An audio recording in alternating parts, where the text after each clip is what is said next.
Alors, bonsoir tout le monde pour à cette réunion du 28 octobre. Evening, everyone, and welcome to this meeting of October 28th. I'd like to mention that the City of Dieppe recognizes that the land on which it operates is part of the traditional, ancestral, and unceded territory of the Mi'kmaq. And dear colleagues, let's have the serenity to accept the things we cannot change, the courage to change the things we can, and the wisdom to know the difference. Good evening, everyone, and welcome.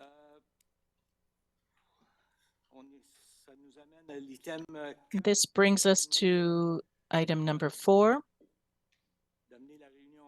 a call to order. And we do have quorum, I believe. I think I saw Councillor Le Boutillier online. Yes, good evening. Good evening.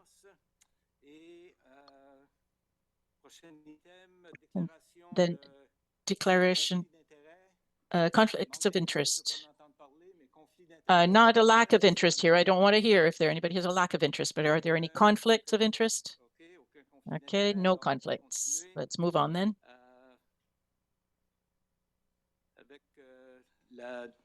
Let's move on then to the adoption of the agenda. Motion to adopt the agenda.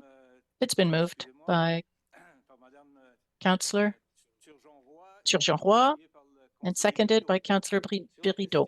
On the question? All those in favor of the resolution will signify by saying aye. Opposed, nay. It's carried as presented. Item 8, presentations, inquiries, and petitions. I don't think there's anything special this evening other than our favorite guest.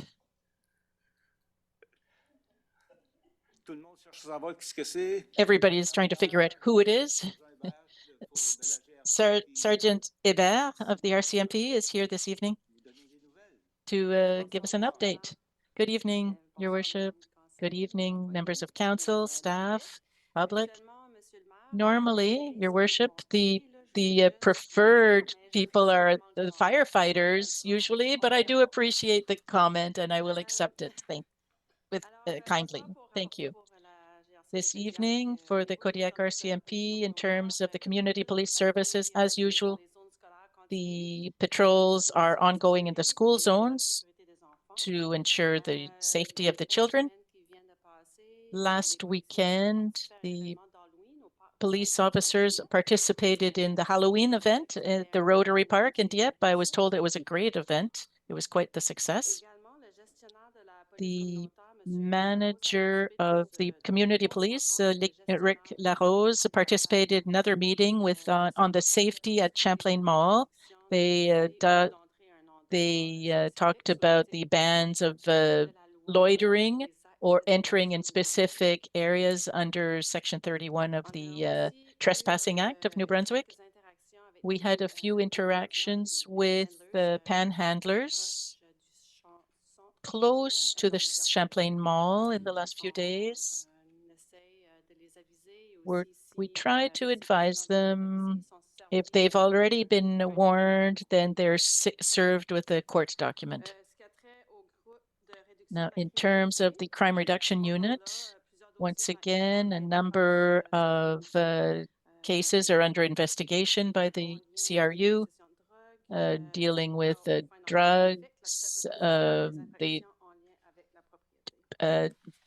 human trafficking, trafficking of children, and other violations. We actually have a project to target the problem of theft of vehicles in the Kodiak area, including Dieppe. We're at the first stages, but as it moves forward, I'll be able to give you more information with the results of the project. We're expecting great results. And this week again, 11 people out of 15 are considered repeat offenders in the Kodiak area are in jail currently. We'd also like to share with you that on October 18th, the tactical traffic unit went to the Kodiak area. As always, we had an intensive blitz day for traffic enforcement. We focused on the key areas that had been reported by the residents and elected officials, and we focused on the different vehicles that were unsafe. 103 tickets were given, 55 vehicles were escorted to the Coliseum to undergo a mechanical inspection. 28 vehicles were towed and 31 were judged unsafe. And these are impressive results for one day. And following the last meeting of the Dieppe Council, I had created 2 files. I followed up on questions that had been asked in terms of the speed in the dog bone. We opened a file and I followed up with Madame Jallet, and I had suggested that perhaps we could give education on the social media to educate people on how to engage in the roundabout. I don't know if it was done, but it was a suggestion that was made. And there was another file that was opened for when a noisy vehicle had been reported. It had been reported with the license plate number, so it was followed up by a police officer. And that's all for me this evening. Thank you. Thank you for the information. And are there any comments, things to add, comments by council? Councillor Godet. Thank you, Your Worship. Good evening.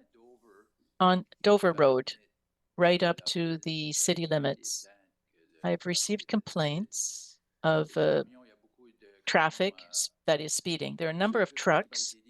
It's what was told me. There's a pit, a gravel pit that was opened up going down towards Memram Cook, and there's a number of trucks that drive very quickly. And this person was concerned about their children. They said it's not safe to walk along the road because there's no sidewalk there. So I told her that to call the RCMP. And so I don't know if they have or not, but perhaps you could send somebody to follow up on that. Yes. Were there a specific time? No, I asked if there were a specific time, and she said it's all day long, because she said, I've been talking to you for 10 minutes and 8 trucks have gone by just in that time. So perhaps it was the morning. I don't know. Okay, we'll note it down and we'll send our patrol units during the week. Thank you. Thank you. Thank you. So that's it for this evening. Thank you for having shared that information with us. And thank you for your presence here. If you have to leave, we understand. I know you're very busy. But this brings us to item 8.2, which is a certificate presentation to our fire chief, Marc Cormier. I think I can see him blush already.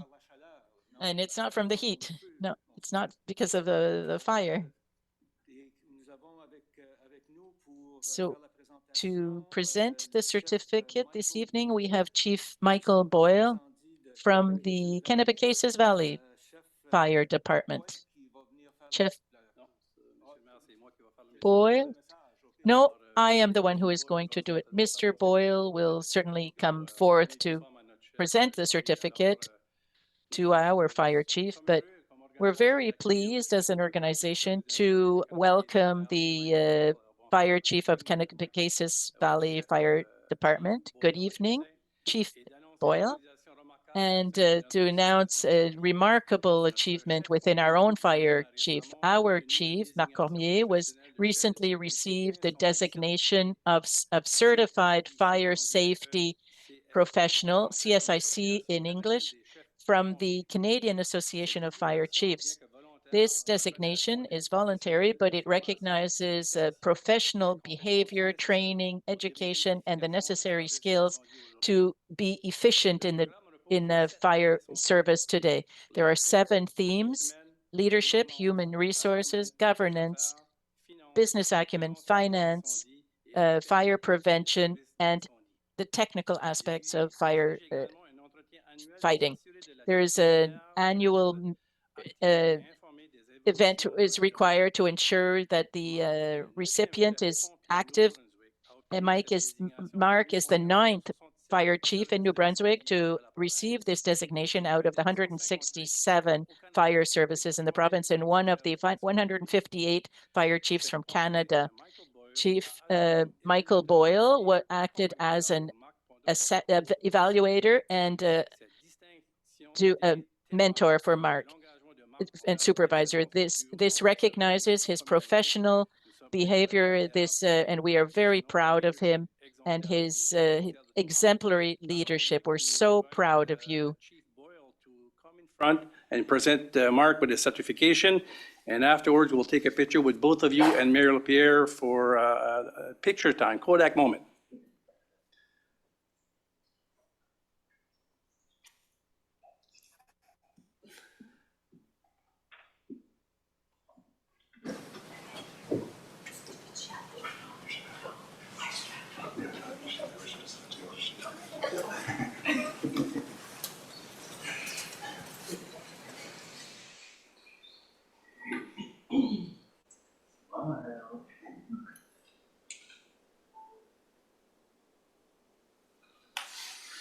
So, have a picture with both of them also?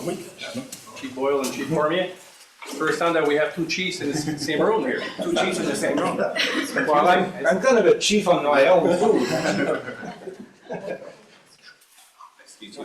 Félicitations. Faut que tu as une photographe spéciale aussi, là, qui arrive pas.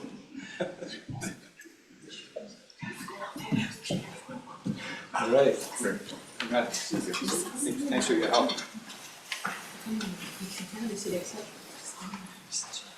On pourrait même dire que le chef Boyle et le chef Cormier. We could even say that Chef Boyle and Cormier they look alike. They could be brothers. And I'd just like to remember that Mark's spouse is here, Nathalie. Good evening. She's formerly from the city of Dieppe as well. Good evening.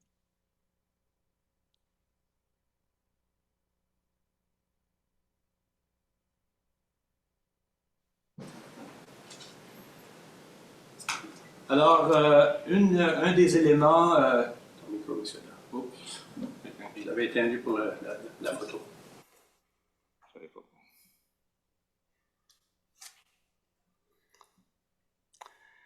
Alors, à ce moment-ci, c'est avec un grand right plaisir. now, it's with great pleasure that I am introducing our development plan. No, first we're going to talk about National Francophone Immigration Week. Oh, yes, indeed. 8.3. Émilie Haché, which is responsible for everything dealing with immigration, is going to make a presentation, and I will be quiet.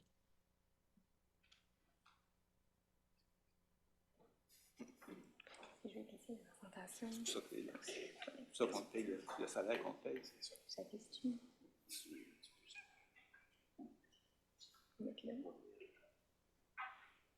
Là.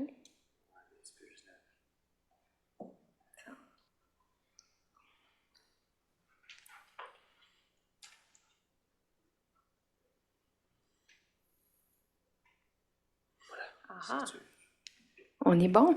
Et ça va. Okay, we're good to go.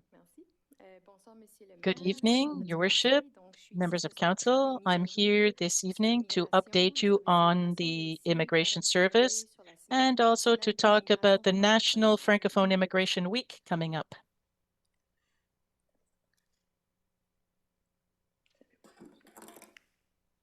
On va y arriver là. Donc, d'ailleurs, présentement, comme on le sait, l'immigration francophone. As we know, Francophone immigration is something that is and will be a part of the strategic plan of the city. We also have an immigration strategy within the immigration department, so it is a priority for us. David Campbell last June presented a report that we present every year on the three municipalities to draw a portrait of the population growth and of the immigration, generally speaking. Over the last few years, of course, we have observed a major population growth in Moncton and Dieppe. En termes d'admission de résidents permanents pour la In ville, terms of the new permanent residents in Dieppe, in 2020 to 2023, there have been a record number. In 2023, 515 permanent residents chose to settle in Dieppe. Now, these data, even if they choose the city of Dieppe, it doesn't mean that they're going to stay here. So quite often it's the intended destination, and permanent residents are one category of immigrants, but there's also temporary residents, such as the international students and temporary foreign workers. So there are these different categories that make up this figure. 515 is only a fraction of the total. Now, in terms of Francophone immigration in 2023, now in the three cities of Dieppe, Moncton, and Riverview, 39% of the total of the permanent residents either understood or spoke French. Now that's more than the target of 33%. Now, if we're talking about other targets, we could aim higher.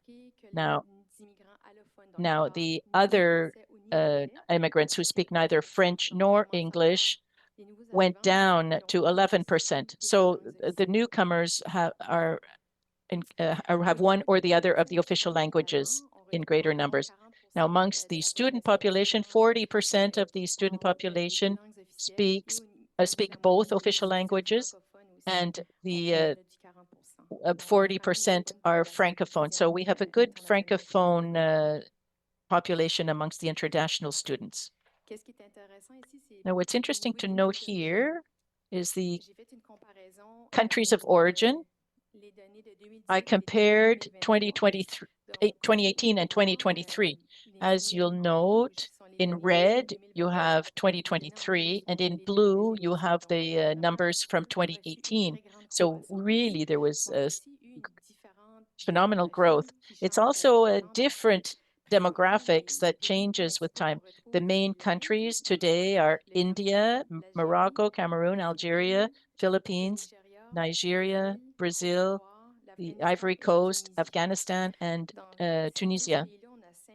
Out of these 10 countries, 5 of them have French as a common language. So that's nice to see. However, a little nuance here, when we talk about retention of our immigrants for newcomers, the Francophone newcomers are those who have the lowest retention rate. How do we explain this? Well, we're in a minority context here, which means that if somebody only speaks French, it's difficult to get a job and to settle adequately. The challenges, especially for the Francophone immigration, currently the targets are perhaps too low to maintain the population levels, especially if we look at the retention rate.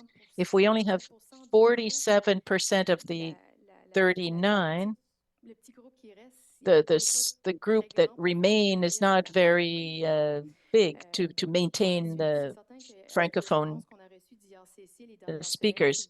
And if you read the news, you'll have seen recently that there have been new immigration rates set. So we might see a population decline, especially for international students, temporary foreign workers, and even amongst the permanent residents. Now, we still have to look at the opportunities that exist as a municipality. The Francophone Association of Municipalities, the AFMNB, recommends an increase in the targets of Francophone immigration, as well as the SANB and the FCFA recommend increasing the Francophone immigration. It's important to continue to support our post-secondary education institutions, and it's important to continue to have a clear position to support Francophone immigration. We have to continue to have close collaboration with other bodies that support Francophone immigration, and we have to continue to implement programming during the Immigration Week, Francophone Immigration Week, that I'm going to present this evening. This week, Francophone Immigration Week, we're lucky to have a really interesting week programmed. CAFI is going to be organizing its third version of the Monde en Fête. This starts this weekend, Friday until Sunday. The city of Dieppe is proud to be a partner in this event. We're one of the main partners of this event.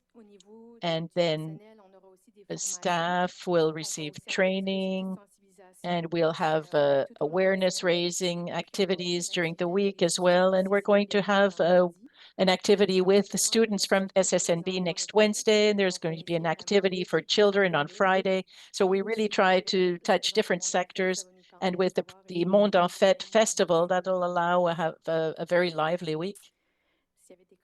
And if you have any questions or comments? Questions or comments from council?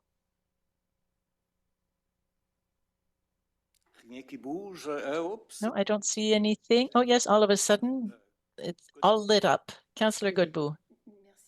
Thank you. Thank you for your presentation. A lot of wonderful things are happening, so congratulations for all these great initiatives. It's important to recognize the what we've managed to achieve over the last few years, and I like the orientation and the issues that you have presented.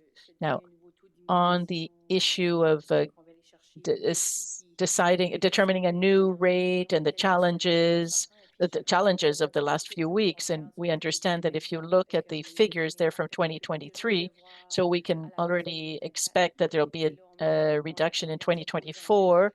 And now we're identifying new issues. So it can sound discouraging, but at what point in your future plans, I know you work actively on your strategies, but will it be at the presentation of budget that you're going to present new ideas, or are there new things that are coming up, new ideas on what we're going to do as a city to try and promote new ideas, new solutions? Well, currently, I'll answer, but if Luc, if you want to add anything. As a municipality, we support the different institutions and different organizations that work in immigration. For example, when there's the limit of the number of students was announced, the city took position along with the post-secondary institutions.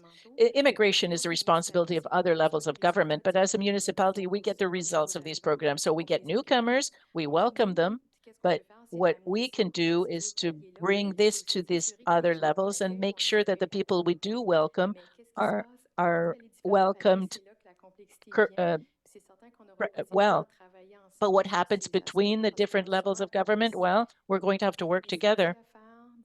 Perhaps we're going to have to come out and make statements, or we're going to have to support other groups strategically. Should we go out and see other provincial partners? I don't know. There are different ways we can go about it, but of course, to get up with other organizations that are demanding more support for Francophone immigration in a municipality that is desirable, because there are organizations that are funded by IRCC, so they're limited in what they can say or do in terms of immigration. Well, I like your answer in terms of what we can do as a city and what we can do as a citizen. All of our citizens can make sure they welcome all the Francophone immigrants and all the immigrants who come here. That's an important message. Yes, we have to be very careful with and look after our neighbors. Thank you. Thank you, Councillor Turgeon-Roy. Thank you, Your Worship. Thank you for your presentation. And really, they're great initiatives. We see you everywhere. Now, you participate in everything that deals with immigration, especially Francophone immigration. I wanted to point out or highlight some of your initiatives over the last few years. Along with CAVI, we've been receiving young youth, Francophone immigrant youth here at the council, and certain of their parents remain in the room with great interest. So it would be interesting to have that kind of event with the public at large, especially for newcomers. These are people who are very interested in all of our community events. They are there, they're present, they're very interested, they participate, and that doesn't come from nowhere. So congratulations to you and the communication department, and continue all the great work you're doing. Thank you, and I take note of that. And I'd just like to add that none of this would be possible without the support of the great team that I work with. Thank you, well said. And we continue on then in the right direction. We're very proud of all of the work that has been done so far. And we can feel the presence in the community like never before. And we hope it will continue. The federal government talked of cuts, but I think in our region, we're probably one of the ones that will be helped, because we're not going to suffer these cuts, or very few. Well, that's what we hope for sure. Thank you again. Now, before we move on to the next item, which is the presentation of the strategic plan by our guests, it's with great pleasure as mayor that I present our strategic plan for the year 2024 to 2029 that will guide the updating of our development plans. This plan is the result of a collective effort involving the population, different partners, community groups, city staff, and elected officials, city council. So based on, oh, I've lost my place here, sorry. So it is based on public consultations, and it prioritizes the actions that are needed to respond to the issues raised by our residents, ensuring that we remain aligned with their needs. This strategic plan is a commitment to each and every one of you, so that Dieppe remains a great place to live together in harmony while continuing to grow. So together we will continue to grow. I would now ask our CAO to add a few words. Thank you, Your Worship. Good evening. And I have the privilege of inviting Nancy Gay, the president of Espace Stratégie, to give us a summary of the strategic plan that will be taken into consideration by Council for the years 2025 to 29. A lot of effort has been put in the planning and the consultation. Thank you to the whole team, and especially Marie-Claude Lantry, who led this as a great chief of her department. So I'm not going to take up any of your time. I'd invite Ms. Gay to make the presentation so that the public can be informed. Good evening, Your Worship, ladies and gentlemen, councillors.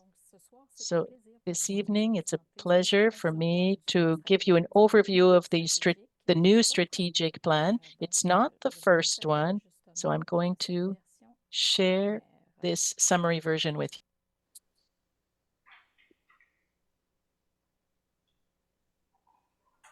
Donc, ce que je vous présente ce soir, en fait, c'est le résultat. So what I'm going to be presenting tonight is the result of an effort that started last spring. And as I said, this is not the first plan, and it certainly won't be the last one. But in this new plan is the result of consultations and also a validation process that was done over the summer by the various teams, managers, and elected officials. So you'll see when I present the plan that it reflects the willingness of adopting a global perspective on sustainable development, of openness as well, while also protecting la francophonie and the francophone character of the city. So you'll see it's a consolidation, it's a confirmation of a number of things. So first of all, what was confirmed during this process is that the mission and the values of the city are still current. So I'll just remind you that the mission is to shine as a modern, inclusive French-speaking city, proud of its Acadian roots, offering modern, inclusive French, offering services and infrastructure in harmony with the environment. So inclusivity is important, sustainable development as well. You'll hear about it quite often. So this exercise confirmed the mission, and we also during our efforts, what we also determined that integrity, inclusion, and innovation are still apply as well. So we're not going to be changing that. But what we did work on during the consultations is this. And what I'm going to be presenting tonight is the strategic framework. So it was a participative and co-creative process. Questions were asked, but we wanted the public, nonprofit organizations, partner organizations, city council, of course, city employees, and the management team and managers. We wanted them to take this plan and to tell us what they wanted to see in the coming years. So the consultation phase made it possible to gather perceptions of the city's identity and of its vision. It also allowed us to prioritize the various issues that have an impact on the city. And finally, it helped us generate ideas for actions to achieve the vision. So earlier you were asking, somebody was asking, how are we going to work with these immigration targets? Well, there were a number of ideas that came up during this exercise. So you'll see we'll be talking about what we expect to undertake in the coming years. So the issues that are affecting the city as follows. So now in the complete version of the strategic plan, you can see all the details and everything that these 6 priority issues include. But so the first, so here are the issues: balancing housing supply and demand, the decline of French and the loss of the Acadian identity, preserving the balance between natural environments and urban growth, pressure on system and organizational capacity, public and active transportation, and the feeling of security and safety. So these are the 6 issues that emerged during the consultation. And then we prioritized them. And then when Émilie did her presentation in terms of immigration, well, as you heard, we're not always the primary body that can intervene in these areas, but we can contribute. We can help to reduce the impact of these 6 issues. So just a reminder in this slide of our strategic identity.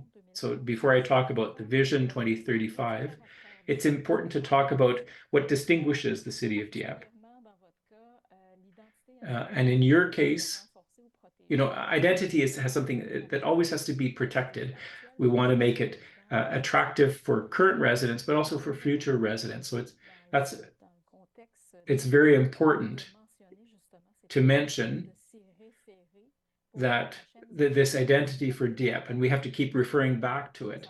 We have to be aware of who we are so that we can figure out how we're going to achieve our vision. So here are the 3 pillars, if you will, of our strategic identity. So a Francophone and Acadian footprint are enriched by diversity, a friendly, nature-filled living environment, and a dynamic, fast-growing city. So you see the Francophone community is important, our Acadian identity is important, diversity is important as well, inclusion, openness, the welcoming, how we welcome visitors and newcomers to the city. And there's also the natural characteristics of the city that are what make city characteristic, or what make it unique. So, and then of course, the fast growing, the pace of growth in recent years. So all of that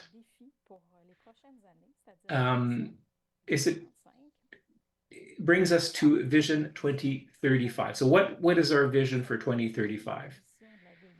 The vision reflects the city of Dieppe's ambitions, and we're talking here about 2035. So it's a 10-year period. So the plan itself is for 5 years, but the vision is a bit longer term. We're looking at 10 years instead of 5.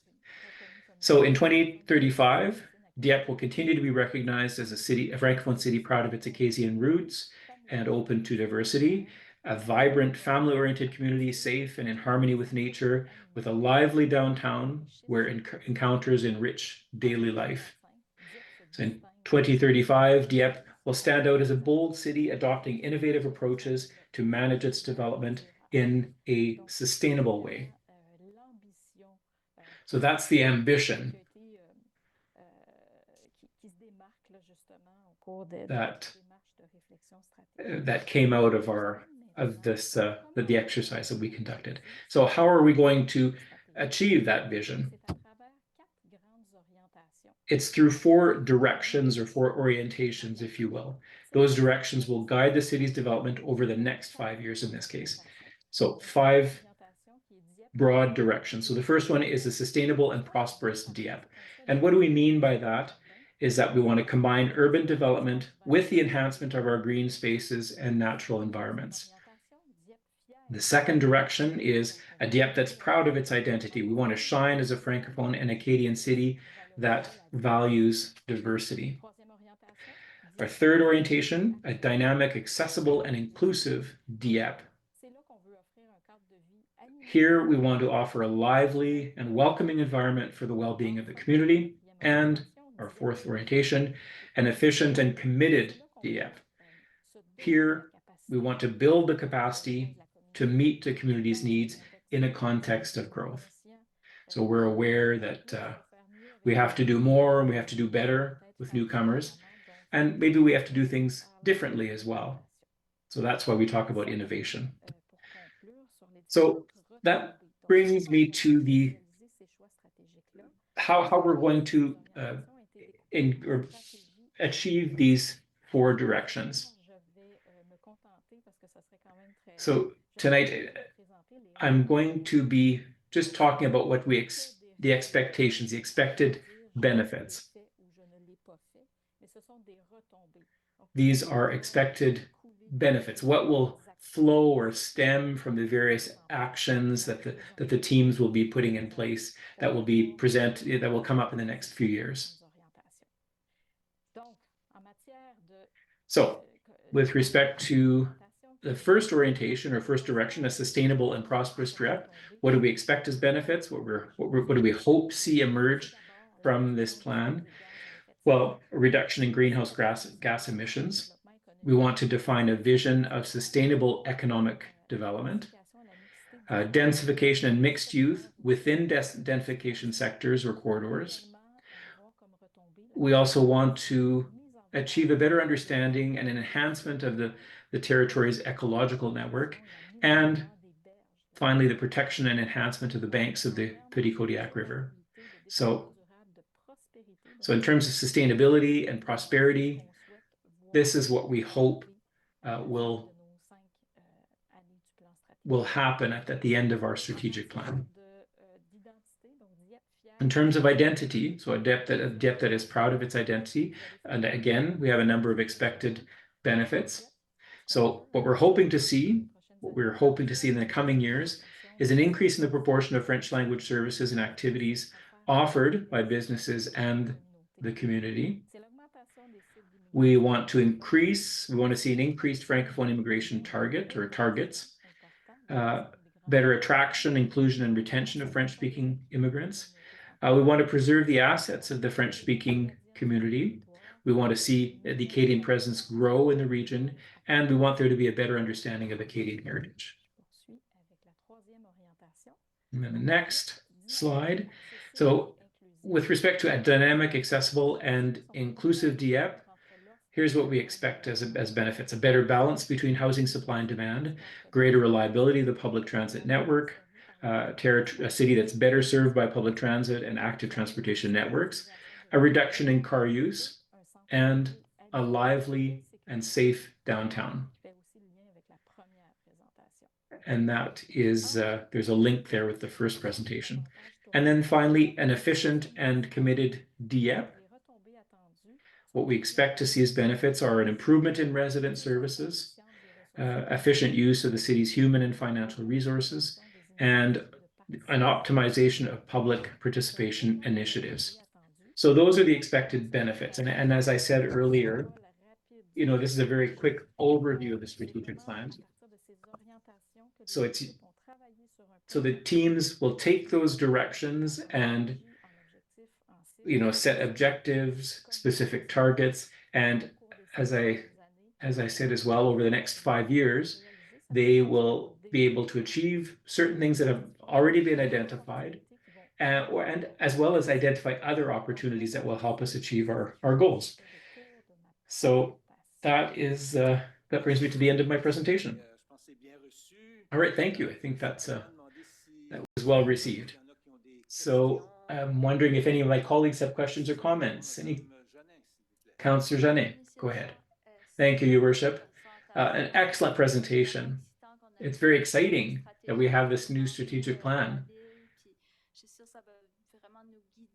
I'm sure that it's going to guide us towards good decisions and to making good choices for the city. So in terms of comments, I mean, basically what I'm going to say already. So page 11 of your document and page 12, we talked about being open to diversity. So it's very important as Francophones that we can promote the Francophone community and that we can preserve everything that we can. So my question is this, and maybe this is in the strategic plan somewhere, but how can we make sure that there's if we welcome people from various communities, when we think of open to diversity or valuing diversity, can you maybe be more specific, and can you do something to reassure us that those people will be welcomed properly? Oh, I think somebody else wanted to answer, but I think when Émilie spoke earlier, she said, we're not alone working on this. It's a shared concern, or we share the concern. We want to be fair and think of Francophones as well, and also newcomers. We want to be benevolent, or we want to be kind to people.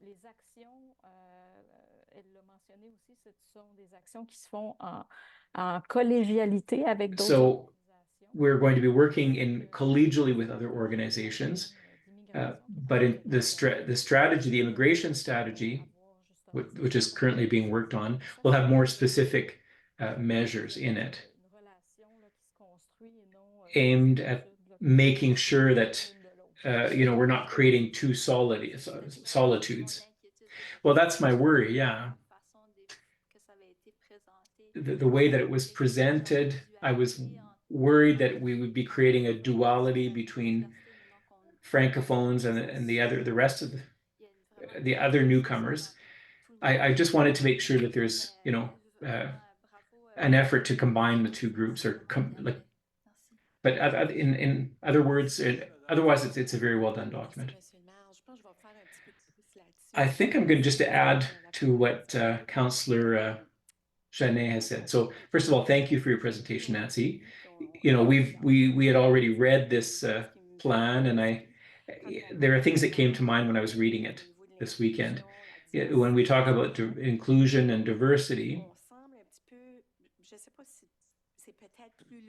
and maybe again, it's in the action points, but you know, when we think of action, fairness, diversity,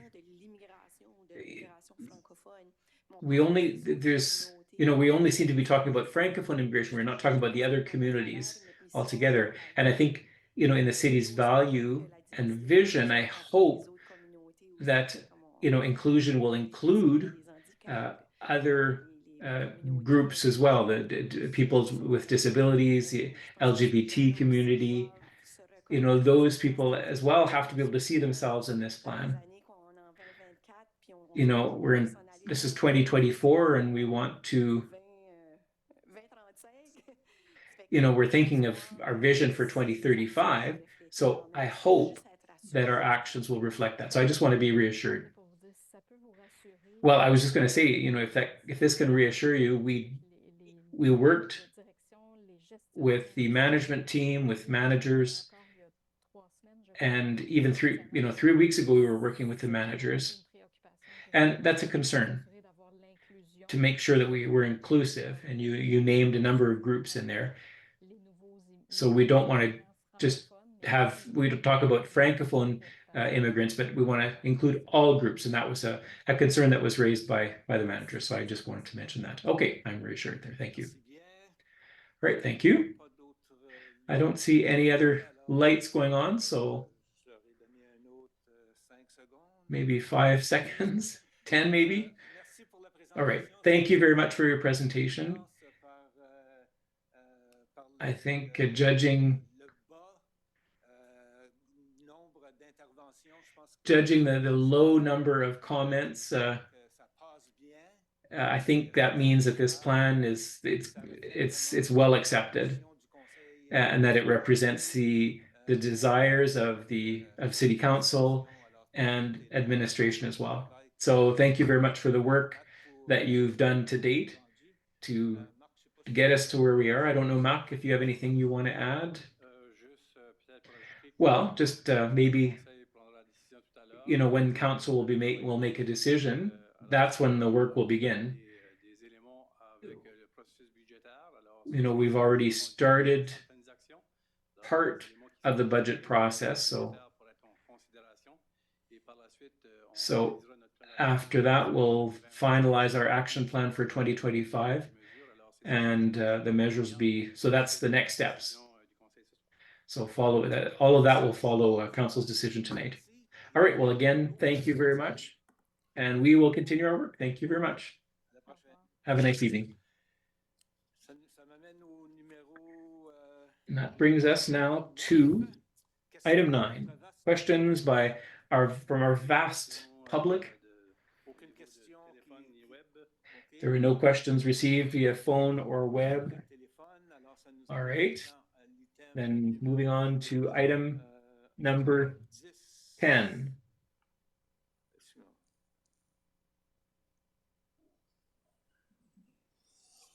Plutôt, ça nous amène à la... Oui, c'est ça. Yeah, that's right. Right, that's where we are. So the regular council meeting held on October 15th. Do I have a motion? Motion by Councillor Brideau, seconded by Councillor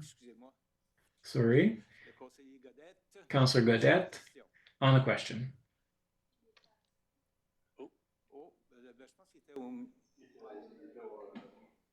T'es pas sur place, OK. Alors, conseiller Thibodeau, alors. Councillor Thibodeau, right on the question? No questions. All those in favor signify by saying aye. Opposed, nay. The motion carries as presented. That brings us to item number 11. motions, memorandums, and nominations. So 11.1 administration, 11.1.1 ratification, directives adopted at closed meetings, in this case. Mr. Melanson, please. So, all right, so periodically we make directives public that were adopted at closed meetings of council. So we have 6 directives that have been completed that we're going to be presenting. So the first one, purchase of land bordering Rotary Saint-Anselme Park, which was adopted on April 24th, 2023. And there are 2 actions that will be following that are connected to this, this item. The second item, the rest was the reciprocity agreement with the District Scolaire Francophone Sud, which was adopted on June 24th, 2024. So in this case, this was an agreement that was revised and that reconfirms the good cooperation between that's existed for some time, and it specifies the sharing of responsibility and resources between the city and the schools. And I'm talking about things like access to sporting facilities, to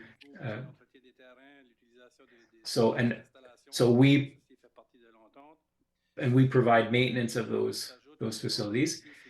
And then there's a new thing that was added to that agreement.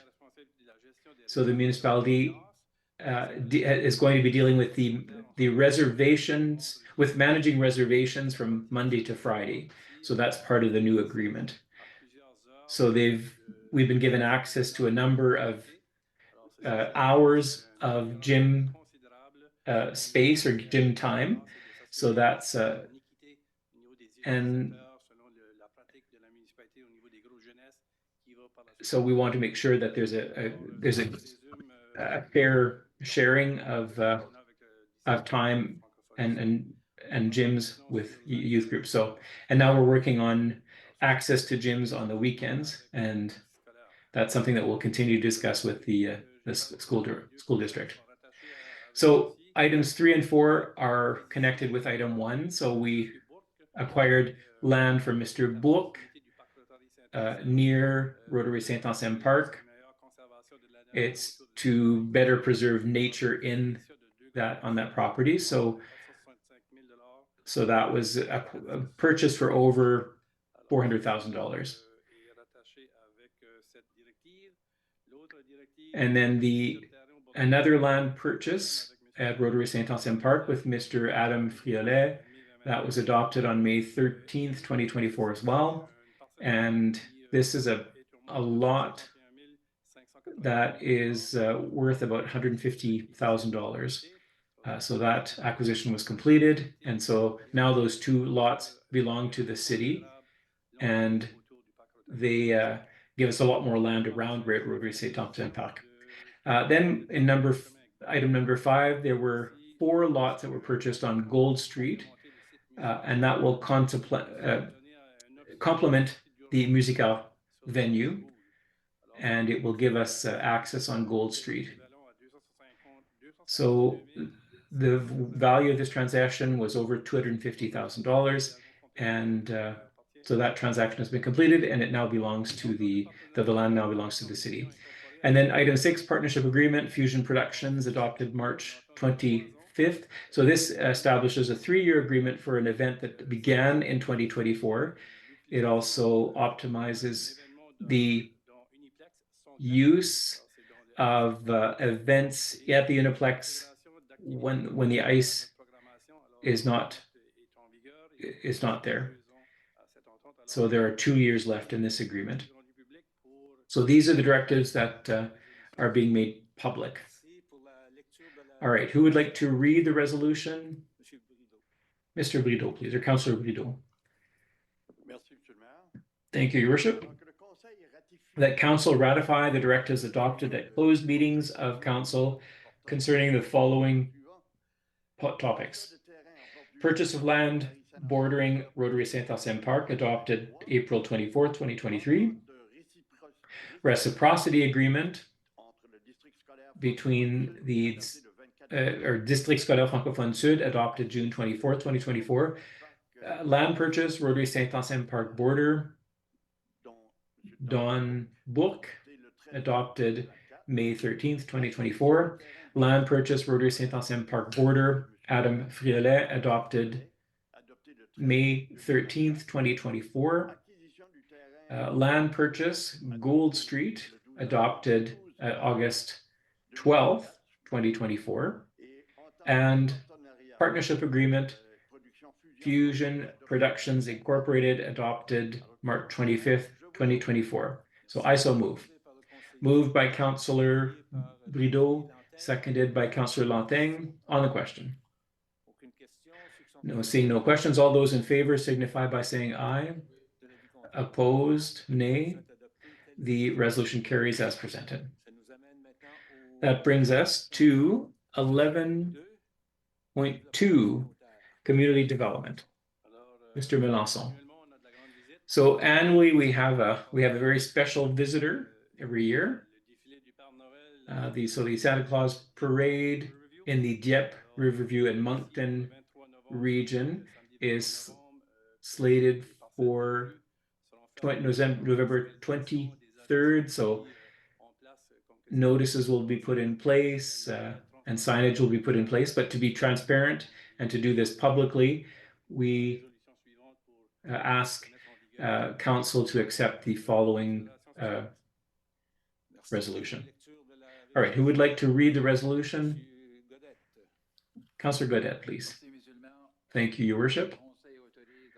That Council authorize the temporary closure of the following streets for the Greater Moncton Santa Claus Parade on Saturday, November 23rd, 2024.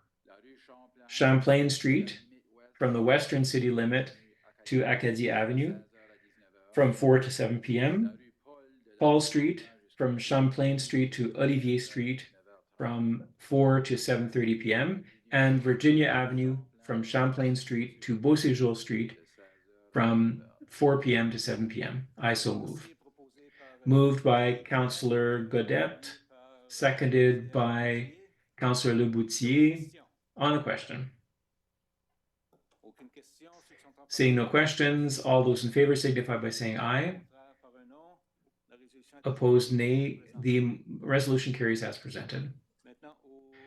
Moving on to 11.2.2, contract award, Mr. Melanson. So for a few years, the city of Dieppe has tried to attract major events, and we've succeeded. We've had really great events here in the community, and so we want to continue with that initiatives. So here we're proposing hiring event hosting action GM events to provide us with information on how to host major events and to make sure that we have the capacity as a city to host those activities. So this will allow us to better evaluate upcoming events and choose those that are appropriate for us and that are of the right size. So for your consideration this evening. All right, who would like to read the resolution? Councillor Janet, please. Thank you, Your Worship. That Council award the contract for the implementation of the Event Hosting Action Plan to GM Action Events Incorporated at the total cost of $55,000 plus HST, and authorize that this expenditure be defrayed from account number 1-2-20-18-2870, General Operating Budget Tourism. I so move. Moved by Councillor Janet, seconded by Councillor Turgeon-Roy. On the question. Councillor Godbout. There were two things that I wanted to confirm. First, the housing capacity or accommodations capacity. Are there any reports that will be useful, that will help us in terms of, our Airbnbs and things like that? So have we looked at that capacity of the city in that regard? do we have to have sufficient housing or accommodations to be able to host events? Could that be included in this action plan? Mr. Richard? Denis Leblanc is online. Go ahead, Denis. C'est certain Peut-être, que Denis, juste une question de clarification. Est-ce qu'on parle ici de Dieppe seulement au niveau de Airbnb? Are you talking just about Dieppe for Airbnb, for example, for accommodation? Yeah, well, yes, I'd like comments about Dieppe, yes. But is this something that's going to be considered? Could it be a part of the comments? Well, of course, when we talk about capacity, of course, we've had some we've had some comments by some hotels in the past. There's some decisions that are going to have to be made, but if there's an event, we will fill our hotels in Dieppe. Now, in terms of capacity, this will be a part of the study, the total capacity. I know last year the Ringuette Championship, all of the hotels were completely full in the area, but that's a big event. But the hotels in the region, of course, if they could have an impact on the scope of our events. Okay, so the following question: are we going to go beyond the study of the hotel capacity, or are we going to look at other accommodation that is available when people offer accommodation, short-term accommodation, such as Airbnbs? Well, yes, sometimes these appear during events and disappear afterward, but it's a little more complicated. But it is a model that exists elsewhere in Canada. It's something that we're going to assess, but it changes frequently, the number of Airbnb that exist in the municipality from day to day.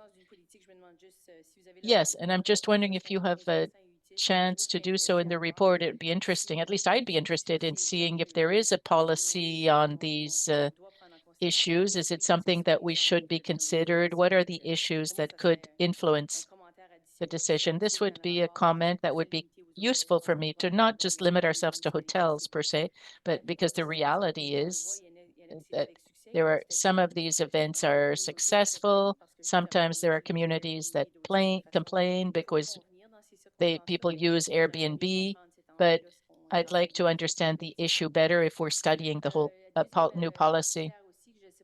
And I don't know if we're going to look at another criteria as well, the use of volunteers, which quite often we use volunteers. I don't know if they're going to talk about the role of volunteers in these scenario and what can we do as a city to support them if we're going to use volunteers. Yes, the first thing we're going to work on is the sport host governance plan. So the city, when we had the Ringuette Championship, we have to make sure that we have the tools and the people necessary to organize it. And once the event has been, once we've had this kind of event, the city and the partners and the private stakeholders, the volunteers, all of those have a role to play. And of course, this is something that we're going to be including in the evaluation. Thank you. Thank you. Any further questions? If not, all those in favor? Oh, to read the resolution, first of all? Oh, it's already been read. Okay, so we've had questions. All those in favor of the resolution will signify by saying aye. Opposed, nay. It's carried as presented. Which brings us to 11.3. 11.3.1, the strategic plan that was presented this evening, 2025-2029 strategic plan. Mr. Melanson, I think all was said. I'm not going to repeat it, but I think that council should be ready and should be able to vote on the matter. It's your privilege. Okay, who would like to read the resolution? Councillor Thibodeau. Thank you, Your Worship. That council adopt the City of Dieppe strategic plan for the 2025 to 2029 period, and I so move. It's been moved by Councillor Thibodeau, seconded by Councillor Lantaigne on the question. If not, all those in favor of the resolution will signify by saying aye. Opposed, nay. It's carried as presented. Et merci à tous. Thank you to all of you. Item 12.1, bylaw Z-9 2017 to amend the municipal development plan. Mr. Melançon? Yes, this is to read it in its entirety as well as the reading by title. It was, you received the information at that last meeting, so if somebody would like to read it this evening. Thank you. Councillor Lantaigne, are you going to go ahead? With pleasure.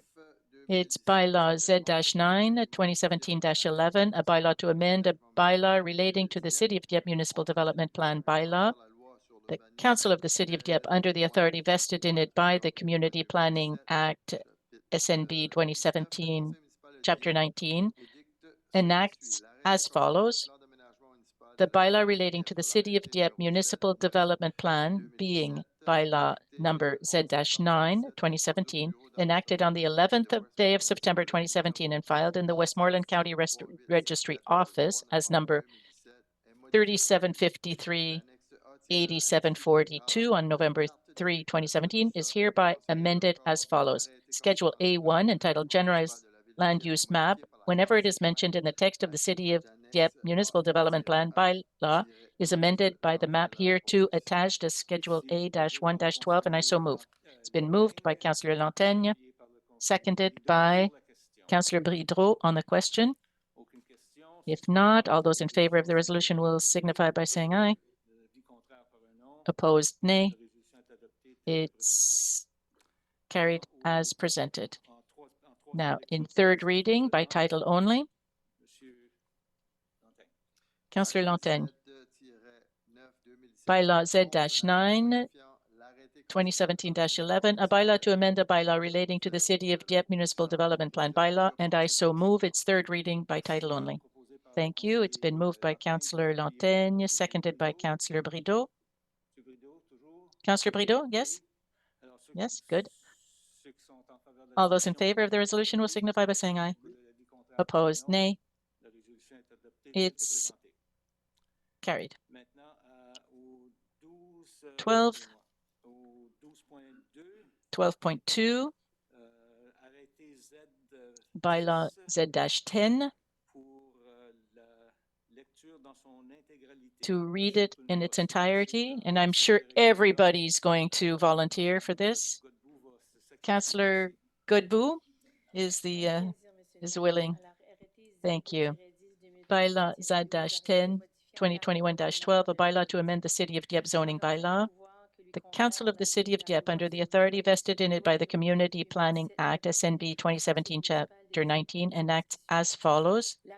The City of Dieppe zoning bylaw, being bylaw number Z-10, 2021, enacted on the 12th day of April 2021 and filed in the Westmoreland County Registry Office as number 41173189 on April 15, 2021, is hereby amended as follows.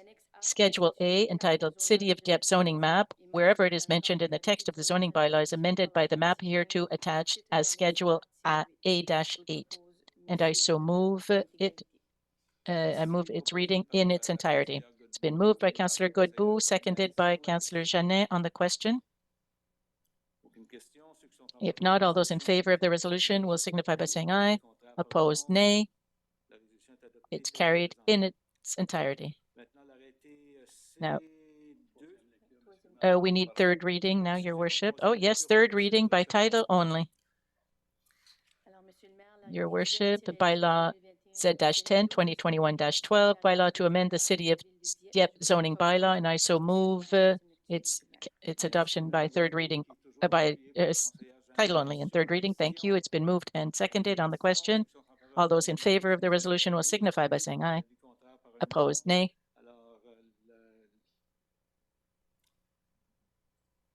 Bylaw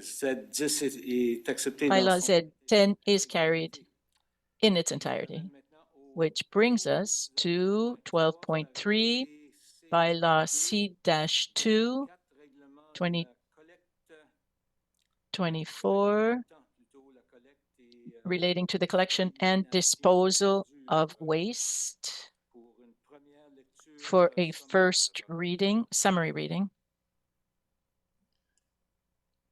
Monsieur Lantaigne, vous avez vu lever la main? Councillor Lantaigne, you had your hand up.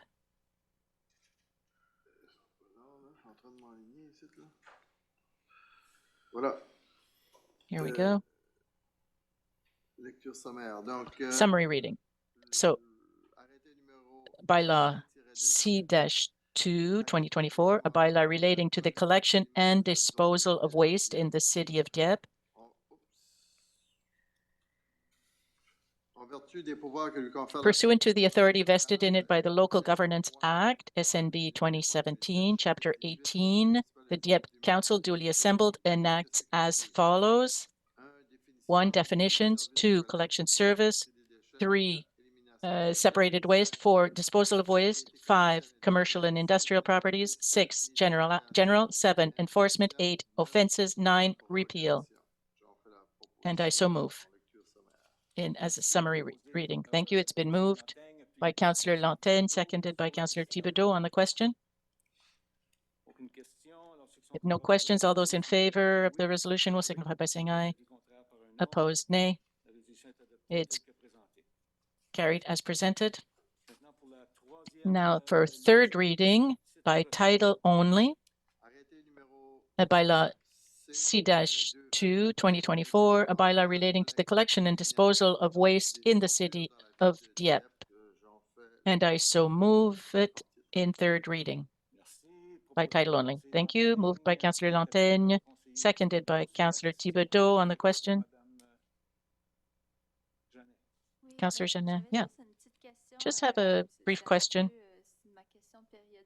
It's a question I ask every time we talk about garbage. And just to follow up on multi-unit buildings, like apartment buildings. Where are we at?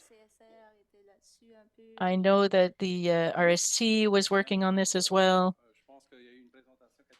I think there was a presentation at a meeting of all of elected officials in Salisbury. We had a presentation amongst the administrators to present their strategy.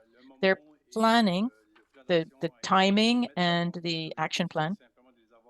The objective is to have something in place by 2026 to work with the group that is responsible for apartment buildings. So a planning action is being developed, and they're going to come back with a presentation that will have to be presented to the board of the regional commission. So for us, would that be, we have to wait until that year to modify our own system? Yes, exactly. If you change something that, well, you have to give the industry time to adapt, first of all, and offer the service that they need to. And now with the addition of circular materials, which is another level of separation with the blue, we have something new that we have to adapt to as a community and as a whole region. Thank you. Any other questions, Councillor Godbout? Yeah, I'm going to add to those questions and make a suggestion or a comment. I completely understand that we can't impose anything until we have other bylaws, another framework in place. But wouldn't it be possible to give a notice to all of the developers with all the apartment buildings that are coming, that are being built, to talk to them about the intention? Because then they're going to, if not, they're going to come see us, well, in 2026 and say, well, we need an adjustment period. And so it's 2 or 3 years more. But with all of the applications for building permits currently, which there should be a warning, an advance notice of what's coming up. I'd like us to be more proactive without imposing anything, but to come back in 2 years and say, oh, we didn't know.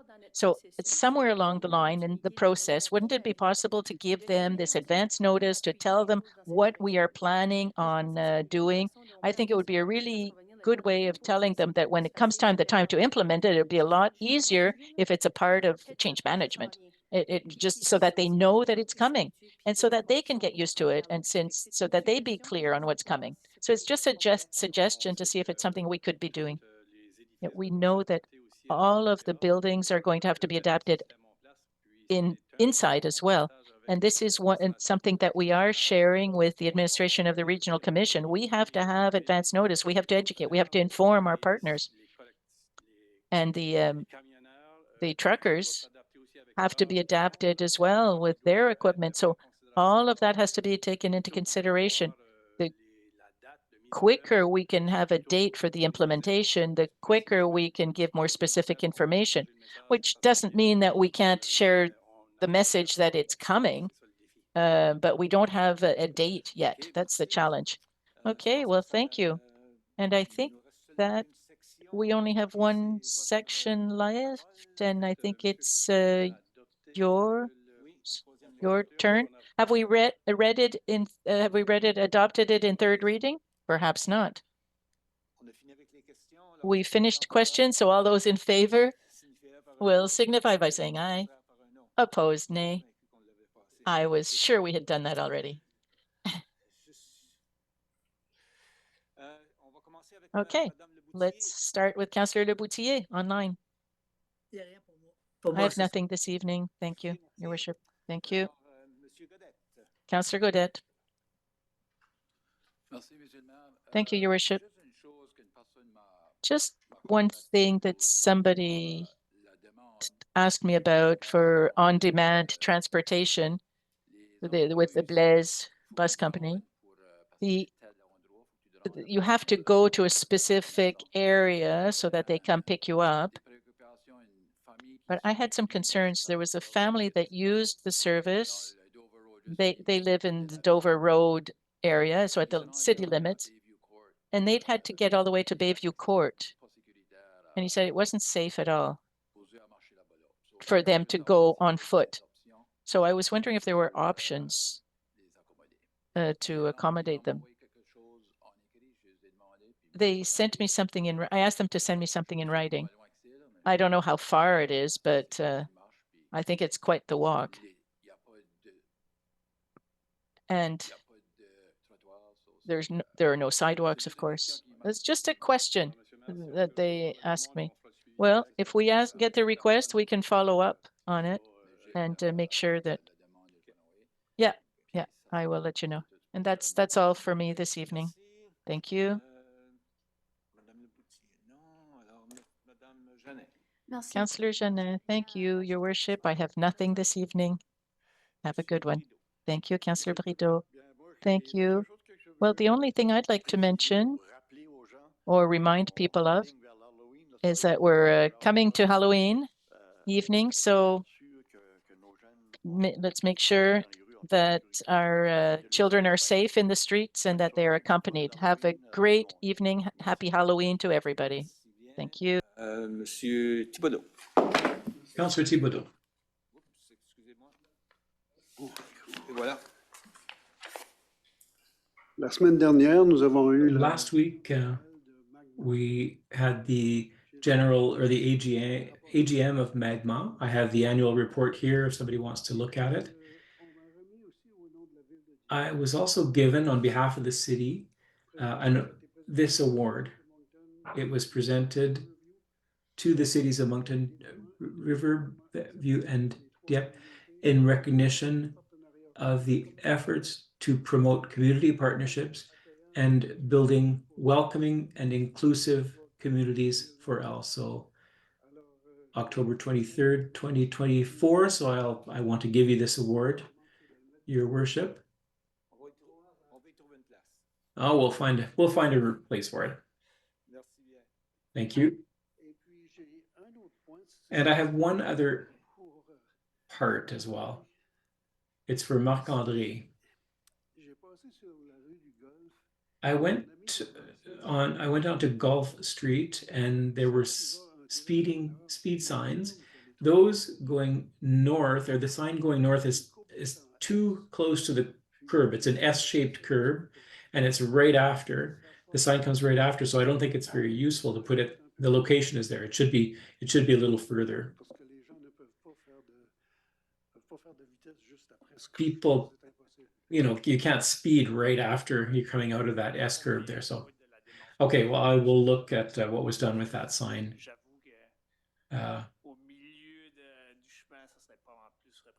You know, I think it would probably be better to be in the middle. So, all right, that's it for me, Your Worship. Councillor Turgeon-Roy. Thank you, Your Worship. I'm going to use this opportunity to talk about the historical elections that happened last week. So this is the first time that we've elected a female premier, and we also have the first female MLA from Dieppe. So Natasha Vautour, and I also want to congratulate Robert Gauvin for his ongoing commitment to our community. I also have to point out that this is a turning point in terms of the representation of women in politics. So women bring this will result in a more diversified government. Women have been shown to promote more equitable and more equitable measures. So this historic breakthrough is an inspiration to all those women and girls who are interested in politics. By reinforcing the voice of women in politics, we're moving towards a future where all citizens will be able to recognize themselves in their leaders, and where decisions reflect the needs of society. So this will hopefully inspire a new generation of women to commit to politics. And I want to say how proud I am to be part of a city council where we have parity. So women are not only represented, but they're recognized as an important asset. So this guarantees that our decisions will be more inclusive. So being surrounded by people from different horizons helps us to make decisions in a fairer way. And this makes a real difference in the way that we deal with issues. This parity inspires us every day to build a community where everyone feels supported and represented. So thank you very much. Very well said. Councillor Godbout. And thank you very much, Councillor Turgeon-Roy. I'm not going to try to add to that because I think you've covered everything there. So thank you. So just a few comments. 2 weeks ago, we had a meeting with the CRPA and so they continued to present to the other municipalities since then. And so I want to take the opportunity to thank Mr. Benoit Bolland, who is our representative. He brings a lot of value to our meetings, and I didn't have a chance to mention it last week, so I wanted to mention it tonight.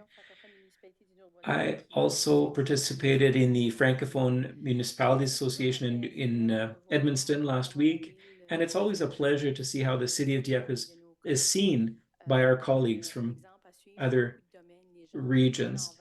People come up to our mayor and our councillors for advice, like how to know how we go about certain things. And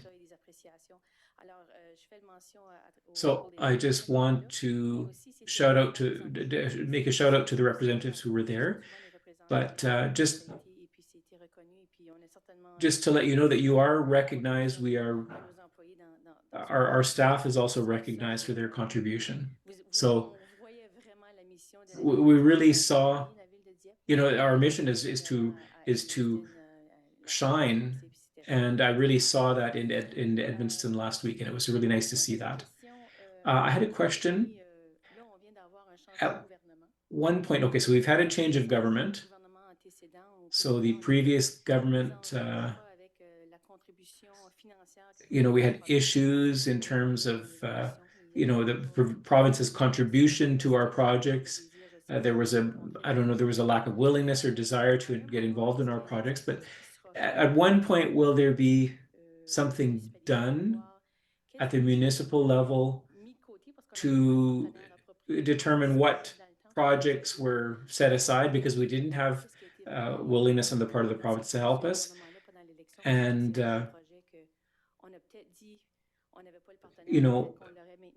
maybe we would be able to establish a partnership. So is that an exercise that we're going to be doing at the municipal level after? Is that something we do after a change of government? Alors justement, on a eu une discussion aujourd'hui. Well, actually, we had a discussion, the mayor and I had a discussion today to talk about our strategy. So we're waiting for the government to be installed officially. And we're waiting to see who the new cabinet will be and who will be more or less influential. We'll see if our MLAs have a significant role to play. And we always plan a meeting with our new or returning elected officials. We present our priorities. And so there are discussions coming in the budget process in that regard. And we also want, we want to be open to what the opportunities that might come out of this new government. We don't know if there will be changes to the programs made, but so those are things that we do when a new government, whether it's provincial or federal, come into place. So I don't know, Your Worship, if you have something else you want to add. Yes, I've heard some good things about our new premier. And she made a comment that her new ministers would have to go out of Fredericton and go and look at what's happening on the ground in the various communities. And I think for me, already, that is a good sign. And that's something that will remind her when we have the opportunity to congratulate her on her victory. So I hope that'll be done in the coming weeks. We hope to have at least one minister that will be taking care of us, and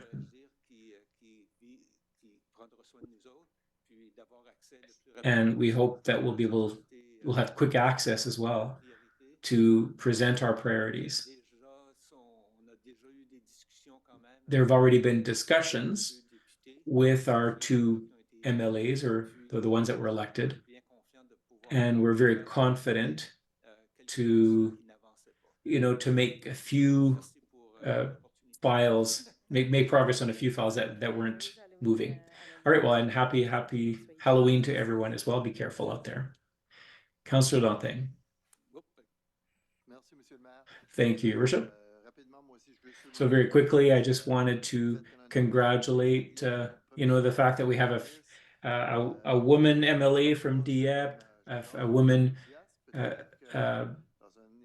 premier, and I